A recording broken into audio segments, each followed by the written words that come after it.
Here's Lester Holt. Good afternoon. We're coming on the air with breaking news. Just moments from now, President Biden will update the nation on his administration's efforts to keep Russian President Vladimir Putin from ordering an invasion of Ukraine. President Biden has just concluded a call with NATO allies regarding the crisis. All this comes amid an increasing buildup of Russia's military troops on Ukraine's borders and new accusations today of cyber attacks. The president, we should be seeing him momentarily in the Roosevelt Room as we wait for him to prepare. Let me go to Kristen Welker right now at the White House. Kristen, do we have more guidance as to what we'll hear from the president?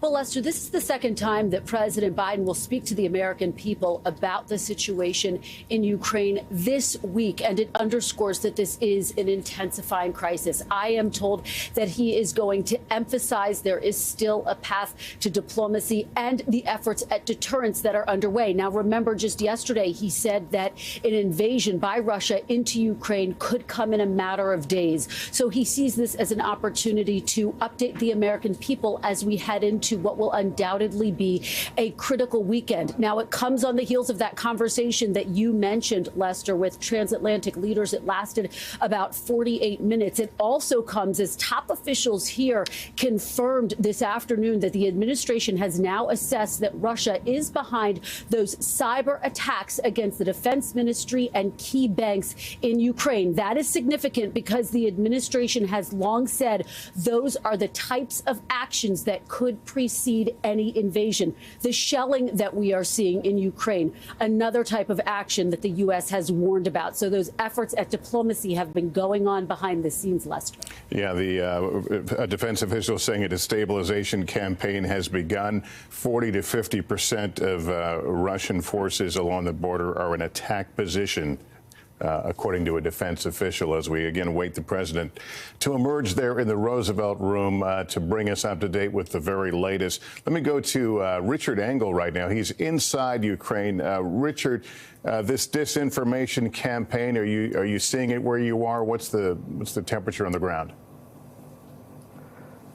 Well, the temperature is getting a lot higher, and we are absolutely in the middle of what feels like an elaborate disinformation campaign. There is a part of this country controlled by Russian-backed separatists. It has been controlled by Russian-backed separatists for the last 8 years. And for the last 24 hours, those separatists have been claiming that they are under attack by the Ukrainian military, that they are in a position where they need to evacuate. In fact, the separatist leaders today put out a call for all of the pro-Russian community living in that area. There's about 2 million people living in an area adjacent to Russia, to get in their cars, starting with men, women, children, and the elderly first, and to get out of the country. And there are reports in Russia that Vladimir Putin is promising to pay each family forced to leave, forced to escape because of an impending Ukrainian invasion, the equivalent of $130. All right, Richard, here's the president. Today, I made 2 vital calls, as I've been making for some months now. 2 vital calls that on the situation in Russia and Ukraine.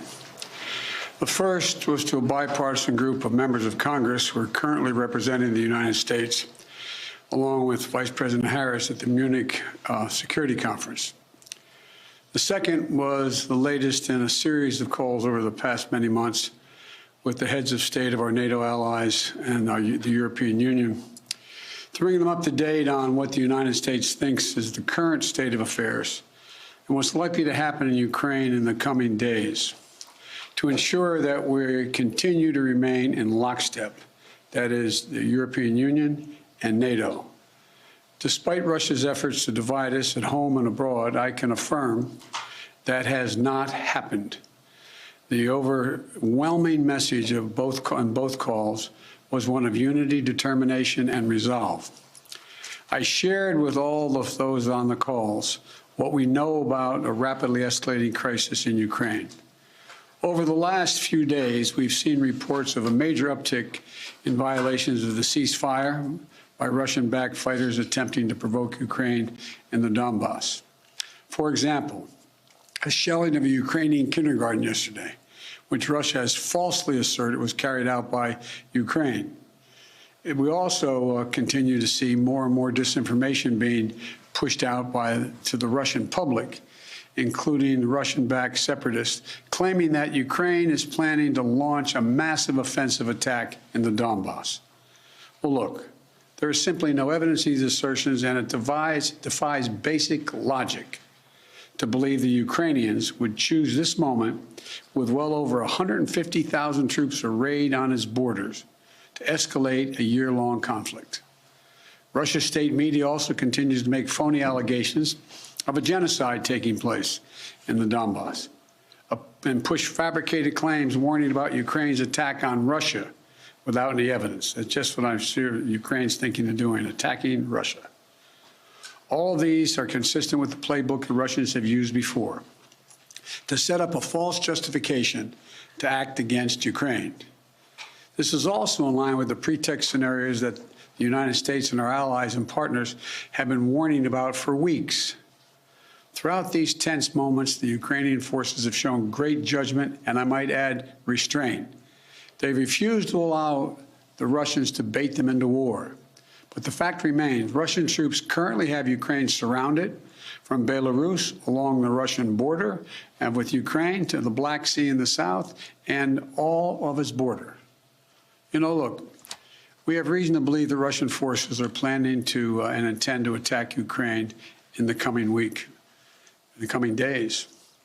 We believe that they will target Ukraine's capital, Kyiv, a city of 2.8 million innocent people. We're calling out Russia's plans loudly and repeatedly, not because we want a conflict, but because we're doing everything in our power to remove any reason that Russia may give to justify invading Ukraine and prevent them from moving. Make no mistake, if Russia pursues its plans, it will be responsible for a catastrophic and needless war of choice. The United States and our allies are prepared to defend every inch of NATO territory from any threat to our collective security as well.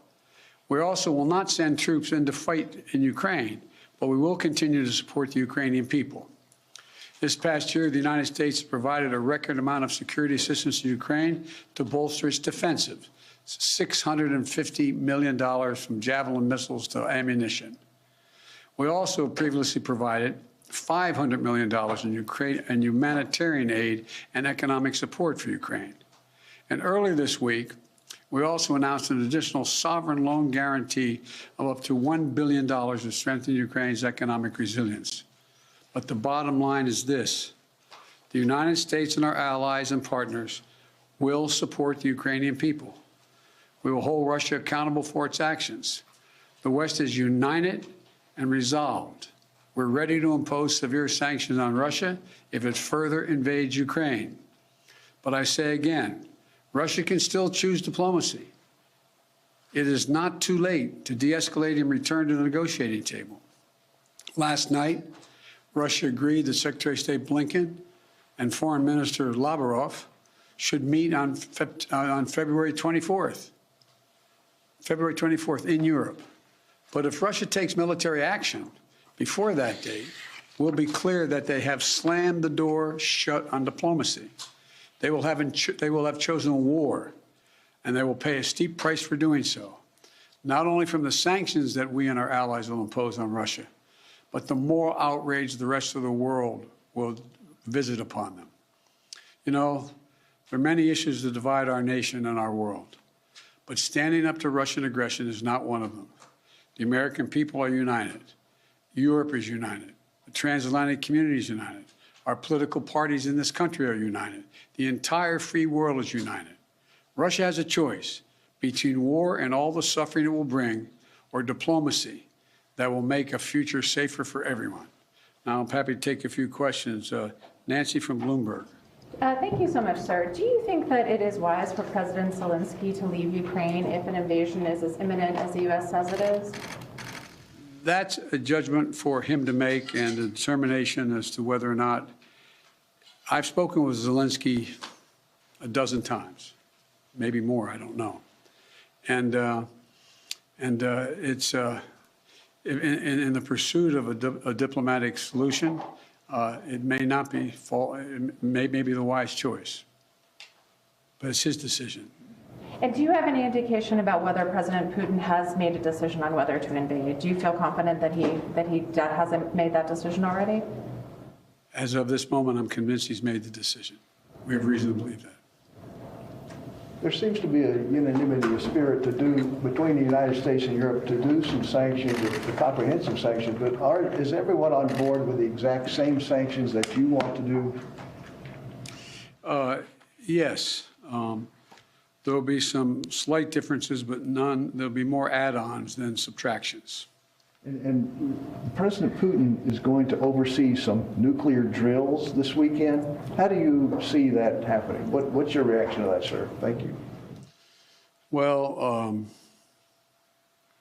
I don't think he is remotely contemplating using nuclear weapons. But I do think I think he is focused on trying to convince the world that he has the ability to change the dynamics in Europe in a way that he cannot. But I don't, how much of it is a cover for just saying we're just doing exercises and there's more than that, I just can't, it's hard to read his mind. Mr. President, to be clear, you are convinced that President Putin is going to invade Ukraine. Is that what you just said a few moments ago? Yes, I did. Yes. So is diplomacy off the table then? No. Until he does, diplomacy is always a possibility. What reason do you have to believe he's considering that option at all? We have a significant intelligence capability. Thank you very much. Thank you, guys. Thank you. President Biden with brief remarks and taking a few questions, as you can see there, saying he's convinced that Russia, Vladimir Putin, has made the decision to invade. The president continued to talk about coming days and the coming week. As for the timing, the president also noting that the Russians are following what he refers to as a playbook of disinformation, false flag type operations, destabilization efforts within the media in Russia as a pretext to invasion. We want to go to NBC News Chief White House correspondent Kristen Welker. And Kristen, notably, the president said there is a planned meeting between Secretary Blinken and his Russian counterpart, but that all really depends on whether the Russians begin the invasion or not. That's right. That meeting, he said, will not take place if Russia does decide to invade. And I just want to emphasize the significance of the news that we just heard. We have asked the president and top officials here for the past several days if they thought that Putin had made a final decision about whether to invade. And for the very first time, we heard from the president himself that he believes that they have assessed that, yes, President Putin has decided to invade Ukraine. That is hugely significant. Now, you also heard him say, yes, there is still a path to diplomacy, and that meeting set to take place next week between Secretary Blinken and his Russian counterpart. This is really an all-hands-on-deck effort, Lester, at diplomacy. You have the vice president, who is in Munich right now, along with the Secretary of State, holding high-level talks. And it comes as we have reported today that the administration does have some real concern about President Zelensky leaving his country in these critical hours to attend that conference in Munich as well. He is scheduled to meet with the vice president, so it is certainly a critical meeting. You heard the president there pressed on that reporting, and he said that ultimately it is up to President Zelensky to decide if this is the right time and a safe time for him to leave his country. But again, the big headline here is that President Biden saying that they have assessed that President Putin has made a decision to invade Ukraine. The window for diplomacy clearly closing every minute, Lester, but they are still on that path of continuing those talks. When I asked the press secretary earlier today why continue to talk when the window for diplomacy is closing, she said, what other option is there? Lester. Kristen Welker, thank you. Let me bring in NBC News Chief Foreign Correspondent Richard Engel. Richard, something else we heard from the president is the belief that Kyiv, the capital, will be targeted. You've obviously spent a lot of time there. Any sense that that's a city, a big city, that is ready to order evacuations or take defensive actions in that view? Well, I think defensive action, certainly. And Kiev is a city that is willing to fight. There have been recent opinion polls that suggest that Kiev and other cities to the far west will resist, that the army will try its best to fight in a stand-up fight, but that it will eventually, perhaps after days, be forced to go underground. Here in the east, there are a lot of army divisions, and soldiers we've been speaking to say they too will fight, but it will obviously be a tough fight. They are up against the Russian military. Russia has about half of its combat power, according to Courtney Cubie over at the Pentagon, currently on the borders. So if Russia were to unleash that combat power, it could come in from multiple directions. It could come from Belarus, which is just about 50 miles. The Belarusian border is about 50 miles from Kiev. It could cross in multiple locations in the east. They could do marine landings coming in the south, where I am right now. That is if they go for this maximalist option. But what we were talking about right before President Biden walked into the room is how this potentially could start. And it's something that President Biden was talking about, a false flag, a fake operation. And that seems to be what we are living in right now. For the last 24 hours, Russian-backed separatists, and there are about 2 million of them, they live in an enclave not far from here, have been claiming that they are under attack by the Ukrainian military. And it seems preposterous that the Ukrainian military would choose this time, when so much Russian forces are assembled around the borders, to launch an attack at one of Russia's allies. There's no evidence that they are launching this attack, but that is what Russia is claiming. That is what the Russian media are claiming. People in the separatist areas have begun to evacuate, claiming that they are under fire by the Ukrainian military. And the next step would be for potentially Russia to say, we are moving in to save our fellow Russian compatriots who are being attacked by the Ukrainian military. And again, I have to say, as far as our reporting is going and as far as what the Ukrainians are saying, that is not true. The separatists are not being attacked.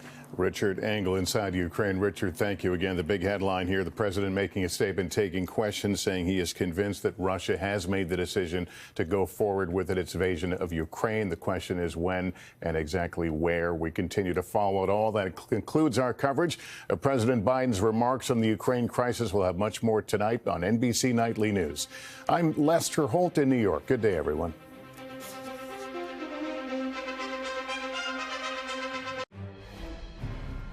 I'm Hallie Jackson, and this is Hallie Jackson Now on NBC News Now. You just heard President Biden very clearly lay out what is at stake right now as we speak overseas on the Ukrainian border. He is convinced, he says, based on the intelligence he's seen, that Vladimir Putin has made the decision to go to war, essentially, under what the U.S. believes will be a false pretext, as our Richard Engel just laid out, a false pretext that it appears is unfolding in eastern Ukraine even as we speak. A lot of the focus now, the question of timing, right? When might this happen? And what you heard the president lay out was this meeting that is supposed to happen potentially maybe late next week between the foreign minister of Russia and the United States Secretary of State. If Russia does not invade between now and then, it is possible that that window for diplomacy could open back up. Right now, it is closing quick. I want to bring in Shannon Pettypiece over at the White House. Matt Bodner is with us from Russia, live for us in Moscow. Shannon, let me start with you. We knew the president was going to make remarks. This is the second time in a week that he's talked with all of us about the crisis in Ukraine, and he was more definitive tonight than he has ever been before about this. And it came up in this Q&A session with reporters, and he was unequivocal. He believes Vladimir Putin has made a decision to invade. All signs, and we're going to talk about those signs in a second, on the ground seem to point in that direction as well. The question is when and what next? Right. And what next we're hearing from the president is a unified response coming from the European Union, from the NATO allies. The president started off his remarks talking about how he had a call earlier today with the Western allies, how they are more united than ever and how they will respond in a united front, reiterating that point because, of course, one of the things Putin has been working towards for years now has been trying to divide the West and trying to divide the U.S. The president also mentioning he had a call with a bipartisan bipartisan group of members of Congress. So also talking about unity on the domestic front. But of course, Hallie, as you mentioned, we heard an assessment from the president that we have not heard before about his belief that Putin has made a decision to invade Ukraine. Up until now, the president has said, I don't know, he could go one way, could go another, but that, you know, he has indicated it was a potential, a likelihood. Now he believes that that decision has been made. However, he has left the door open to a final sort of diplomatic push. He gave a bit of a deadline there. He said there is this February 24th meeting that has been agreed to between Secretary of State Antony Blinken and his counterpart Sergei Lavrov in Russia, that if Russia invades before that February 24th meeting, then the door, he said, is essentially closed to diplomacy. If there is not an invasion, there's a potential for something to come out of that meeting, for a diplomatic situation to play out. But the president's assessment really echoes the warning we have heard in increasing days from administration officials who say they do not see any signs of diplomacy coming from Russia at this point. It appears to be talk, lip service to diplomacy, but no actual diplomacy going on behind the scenes. And instead, this continued drumbeat of an escalation towards war from the Russians, with more troops, with cyber attacks, with false flag operations, and everything that the U.S. has warned for days now would be a precursor to an invasion. And let's be clear here, too, Shannon, this is an inflection point, right? Matt Bodner in Moscow, I'm going to get to you in a second. But we have seen, and we're going to talk through all of these signals. You talk about the lip service that Russia has been paying to diplomacy.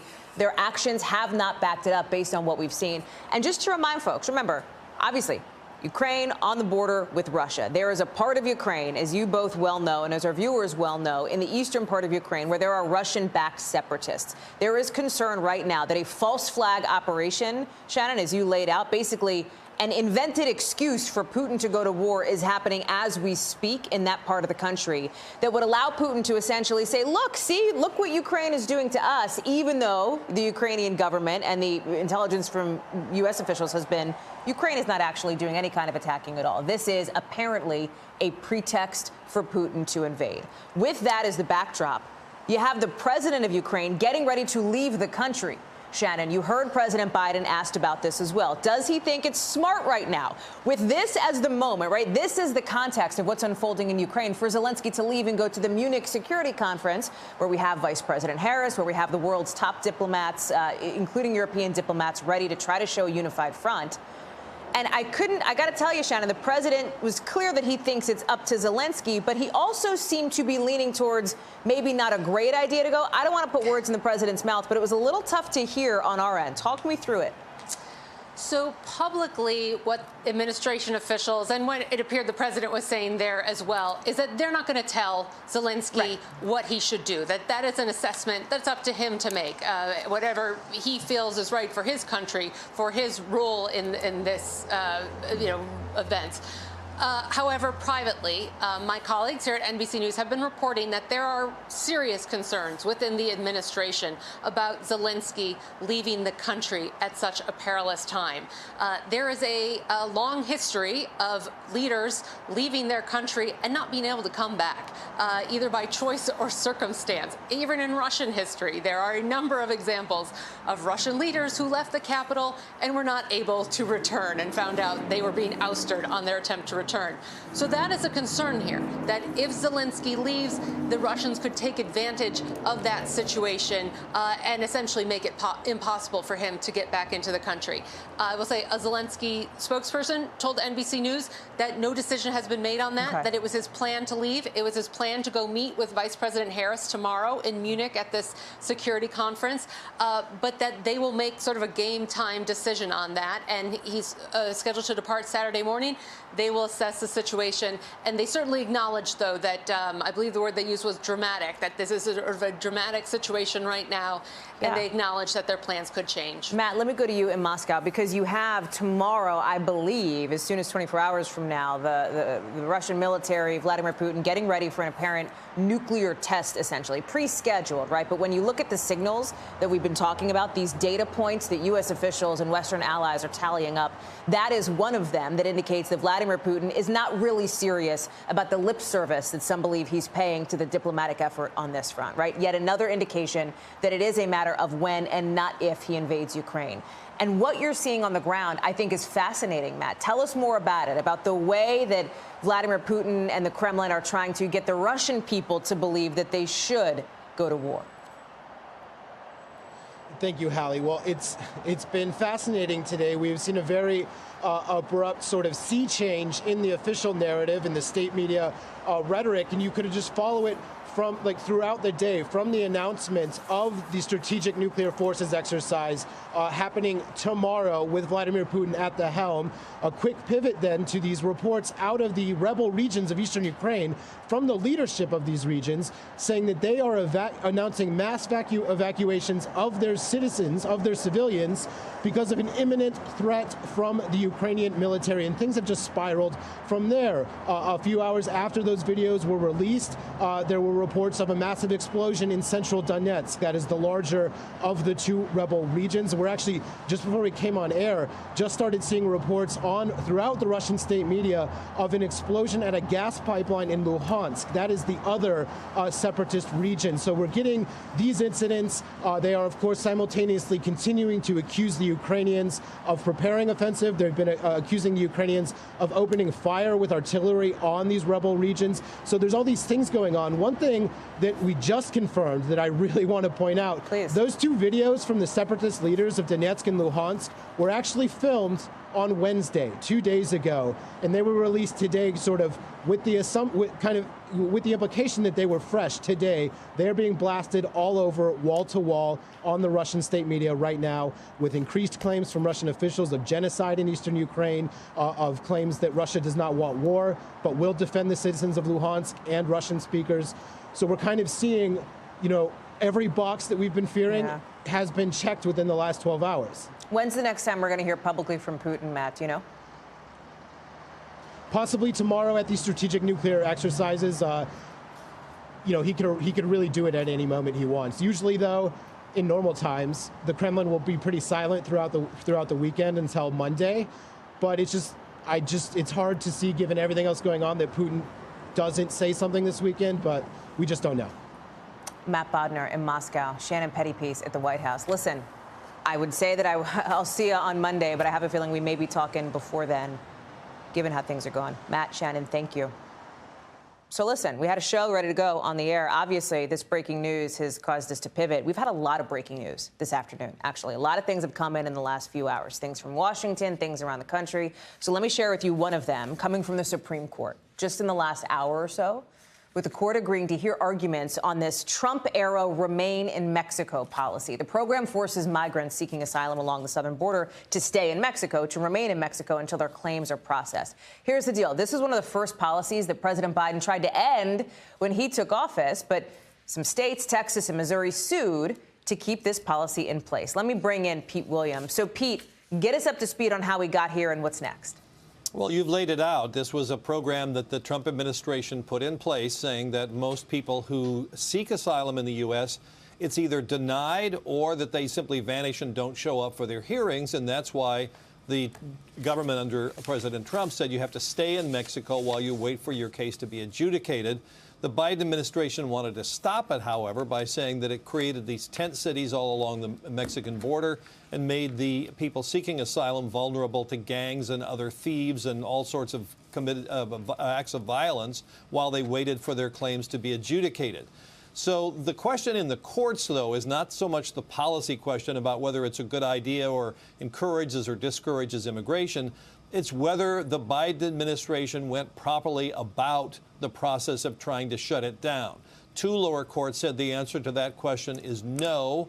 After those rulings, immediately the government sought an emergency action from the Supreme Court to let it go ahead and shut the program down. The Supreme Court declined to step in, but today it said it would hear the government's regular appeal. But it did something extraordinary. Normally, Hallie, a case filed this quickly toward the end of the term after mid-January wouldn't be heard until next term. But I guess because of what's at stake here, the Supreme Court has agreed to hear it on an expedited basis. Which means they would make a decision this term, right? Pete, can you tell us more about the urgency factor? It's because of the timeline, right? Yes. So the court will set it today that it will hear the argument in the last week of the oral argument for this term, which is the final week in April. And that means we'll get a decision this term by the end of late June or early July. Now, this was a simple order from the court saying that it would hear the case. It didn't say why, but you just have to assume that they get the papers. They know what this is all about. They know what's at stake here. And given the urgency of the situation, they have agreed to take this on a fast track and make the decision this term. Pete Williams, live for us on that. Pete, thank you. More breaking news. I told you we had a lot from the National Archives. They're saying boxes of White House records recovered from Mar-a-Lago, of course, where the former president lives, included classified documents. And they're also saying the Trump administration, in their words, basically had some gaps between what they needed to preserve and record on social media and what actually ended up getting preserved and recorded on social media. The National Archives is referring the whole thing over to the Justice Department. But boy, has this caught the attention of Democrats on Capitol Hill. It's because, as you may well remember, this is just one of a number of reports that have come out in the last couple of weeks about the real question marks about what the Trump administration was doing while in office to make sure that things were getting kept that needed to get kept and turned over to the National Archives. The spokesperson for the former president has not yet responded to a request for comment, but we pulled up Hallie Vitale here because Hallie, the House Oversight Committee on Capitol Hill, has this statement out late tonight that basically says this is problematic. The fact that classified documents ended up out of the White House at Mar-a-Lago when they should have ended up at the archives way before, in their view, not great, possibly illegal. Yeah, not great, possibly illegal, because it's not like it's nice to have National Archives have the things that presidents had when they were in office. Preservation of documents is the law. It's the Presidential Records Act. This is not something that's nice to have. It's something that this administration should have been doing. Now, they're not the only ones to have potential missteps in terms of turning things over to the National Archives. But when you look at the stories about the potential and reported lengths that they may have gone to keep some of this information from the National Archives, it does start to beg the question. Now, in this letter today to the Oversight Committee, the National Archives says they've gotten these classified documents back from Mar-a-Lago. It was part of a tranche of documents that were in 15 boxes down at the former president's residence in Florida. Those documents now are being combed through by the National Archives, and in regards to the classified ones, they've talked to the Department of Justice about that. But the Oversight Committee is not the only group of people who are looking to make sure that these documents have been preserved in the way that they're supposed to. Of course, the January 6th Select Committee went through a whole legal battle to make sure that they were going to be able to get the documents that they needed and that they want to see from the waning weeks and months of the Trump administration. You and I were talking about this earlier on MSNBC. If you're those committees, you get the documents you get, but you don't know what you might be missing. And when you start hearing that there are gaps, it begs the question, what other gaps might there be? You talked about the importance of documents for the January 6th Select Committee, and on the January 6th Donald Trump front, we have some other news too, Hallie, where the federal district court judge is basically saying, no, you can't just dismiss a lawsuit against former President Trump that some plaintiffs have brought related to his conduct on January 6th. It is a partial victory for these plaintiffs. Tell us more. Yeah, the plaintiffs are Democratic members of Congress and some U.S. Capitol Police. And this judge effectively saying that the former president is not shielded from those lawsuits that are about what he did while he was in office. Take a look at the screen. The judge's reasoning here. He says that it's reasonable to infer that the president would have understood the impact of his tweets on January 6th, since he had told rallygoers earlier that, in effect, the vice president was the last line of defense against a stolen election outcome, effectively saying that the former president could bear responsibility for what happened on January 6th and that these lawsuits can go forward. So some pretty clear ramifications here of lawsuits that can be brought against a president for actions that he took while he was in office, especially relating to January 6th. Hallie Vitale, live for us on the Hill. Thank you.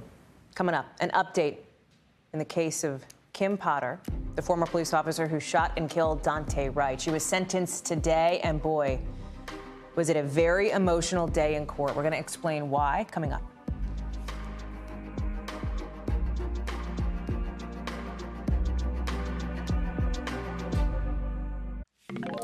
A heavy and emotional day in Minneapolis court as former police officer Kim Potter was sentenced to 2 years in prison for shooting and killing a 20-year-old black man, Daunte Wright. A much shorter sentence than the 7 years prosecutors had asked for, and less than what the family wanted, too.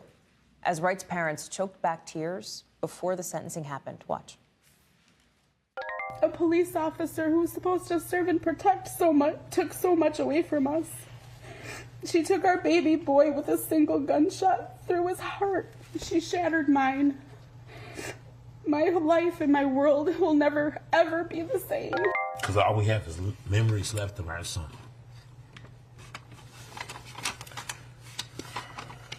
What should be happy times turns into sadness. After the sentence came down, Wright's mother slammed it, saying white women's tears trump justice, a reference to Potter herself. Also, as you can see here, breaking down in court, apologizing to Wright's family and to the community after she says she pulled a taser instead of a gun. Sorry that I hurt you so badly. To the community of Brooklyn Center, I do owe you an apology too. I loved working for you. Again, Potter has said she pulled a gun when she meant to pull a taser. Even the judge seemed on the verge of getting emotional, calling this one of the saddest cases she's seen in her 20 years on the bench. Officer Potter made a mistake that ended tragically.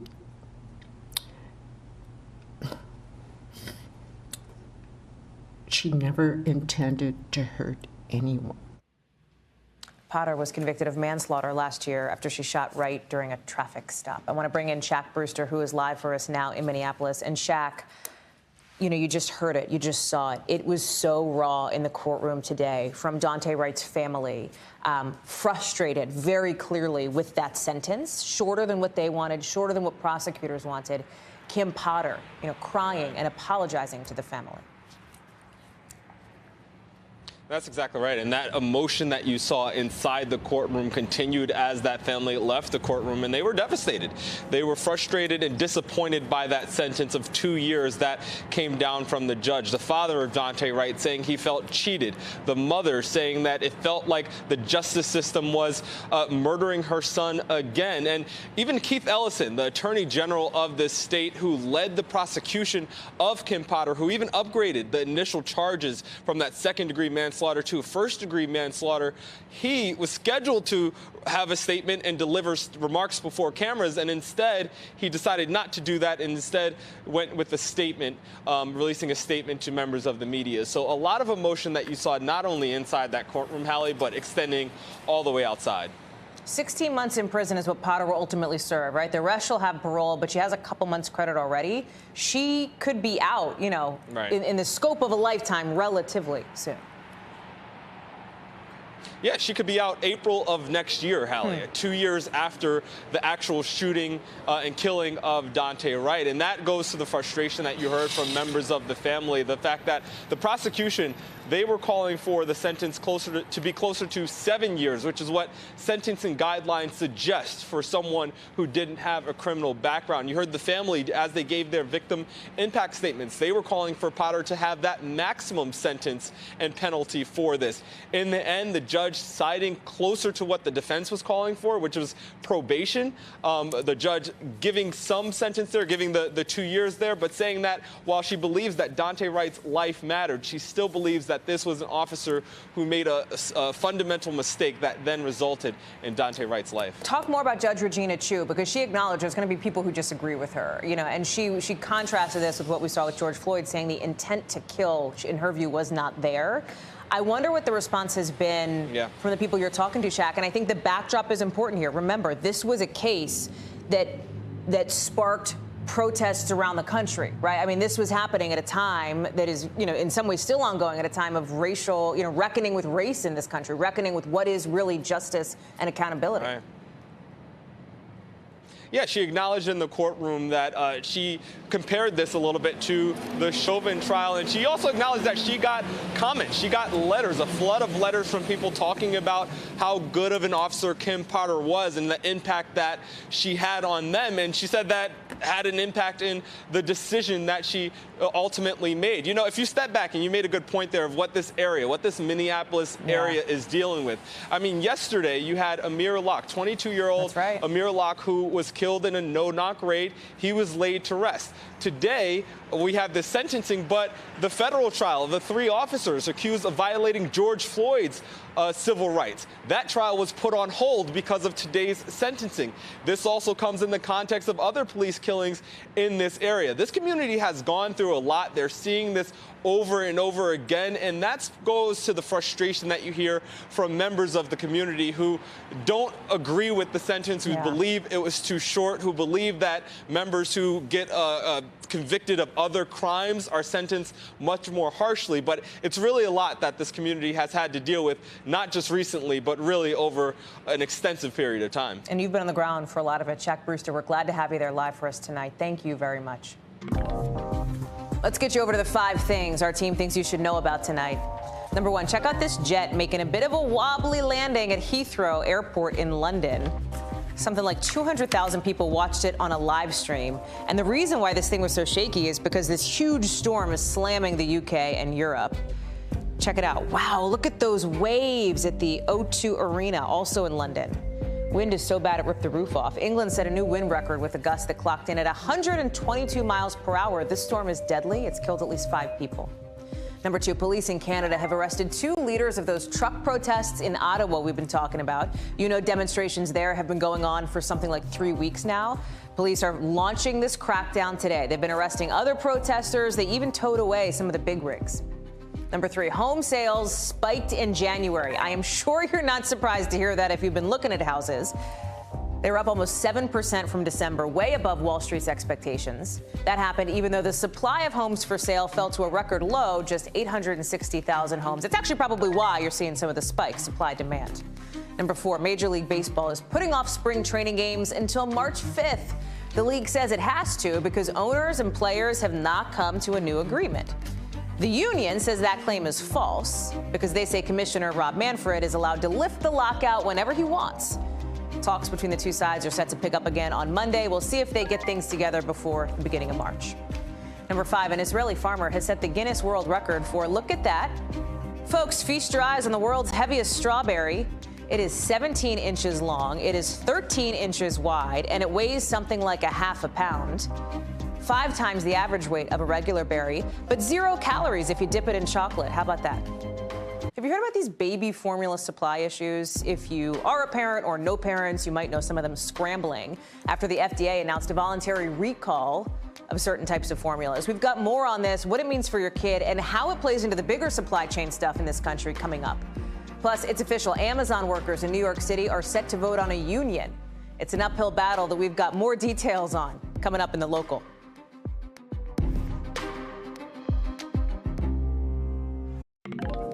NBC covers hundreds of stories every day, and because you couldn't possibly read or watch or listen to them all, our bureau teams have done it for you. This is what they tell us is going down in their regions in a segment we call The Local.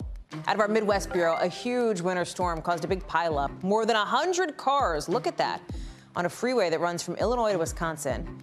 Officials were out there all night long working to get everybody off the road. Only just now, like just a little bit ago, did they reopen that 30-mile-long stretch of freeway. You can see it there. From our West Coast bureau, a plastic surgeon in Colorado has been arrested.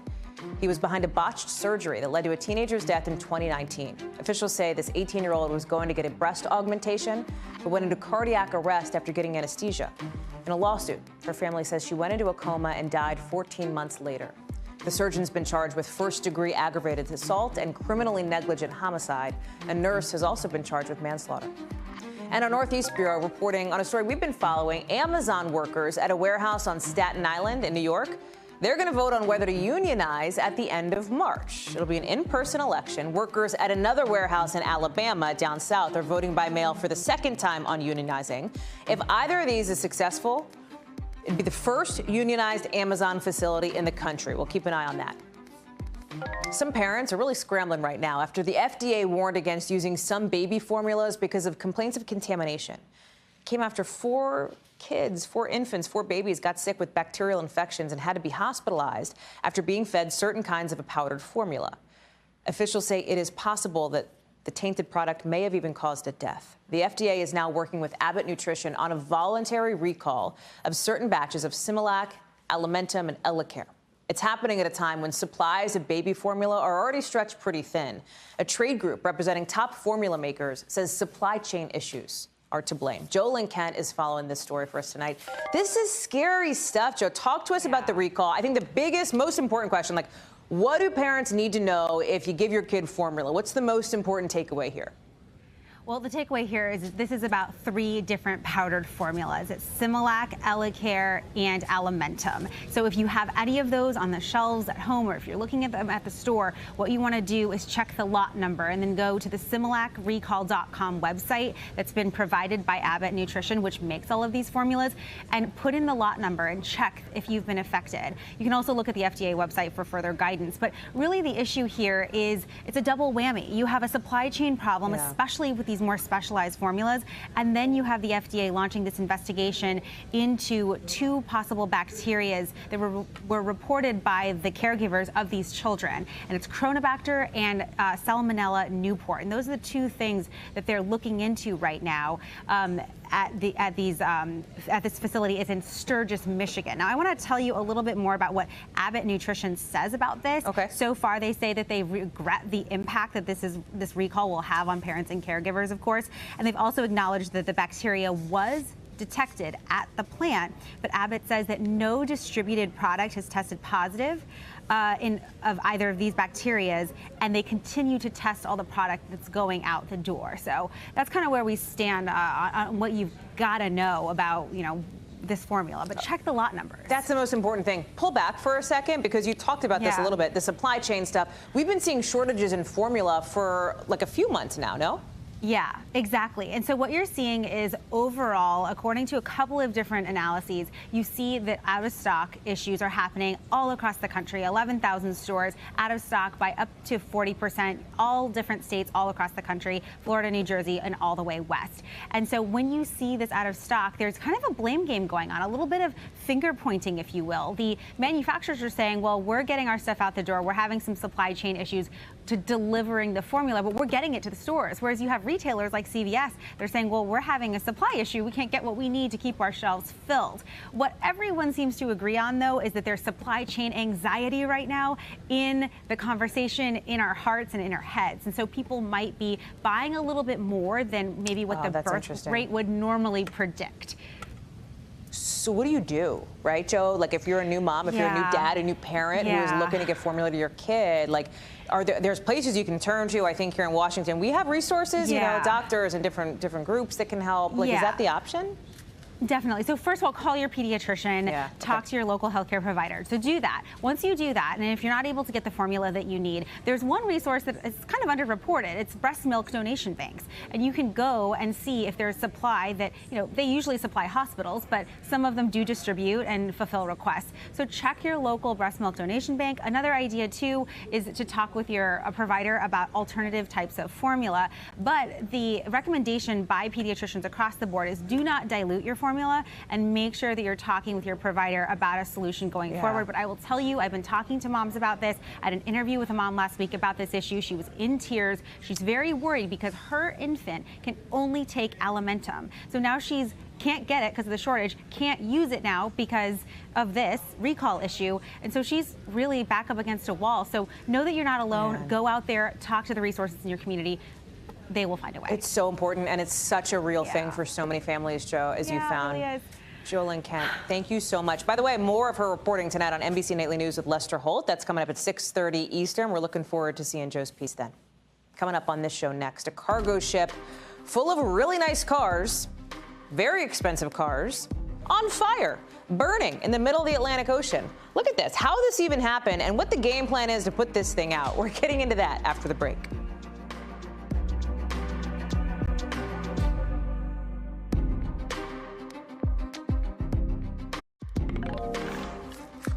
Right now, 1,000 cars that you would probably love to drive are on fire. They are burning up in the middle of the ocean.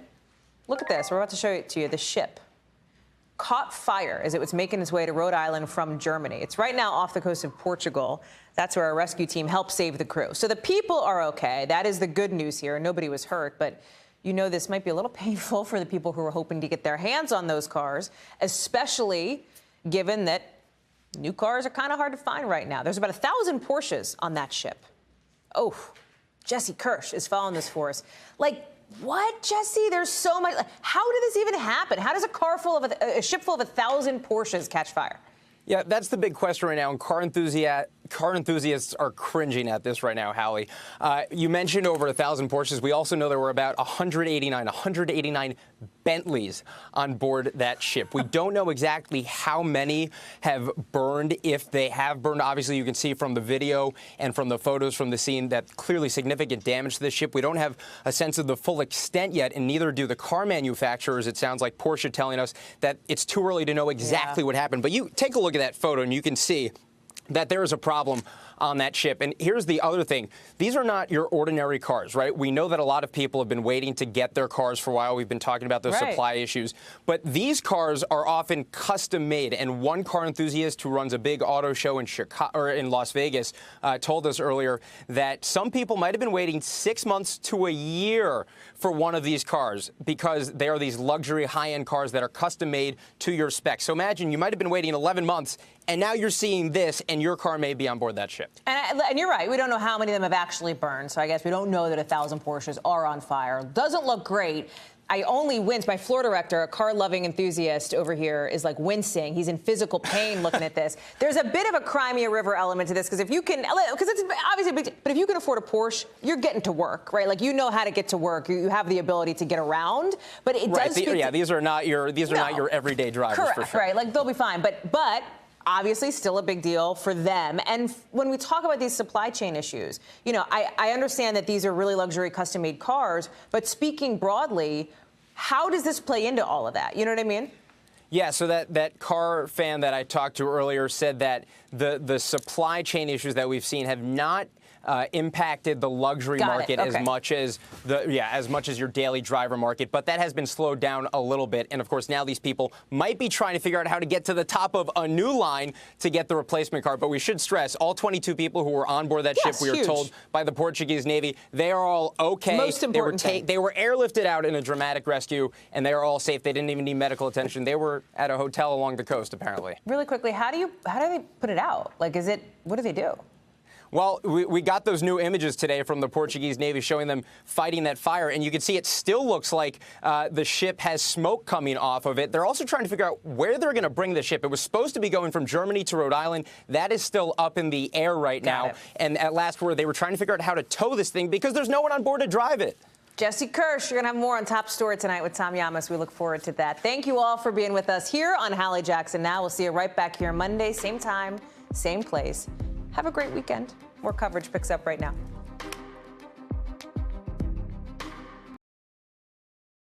Thanks for watching our YouTube channel. Follow today's top stories and breaking news by downloading the NBC News app.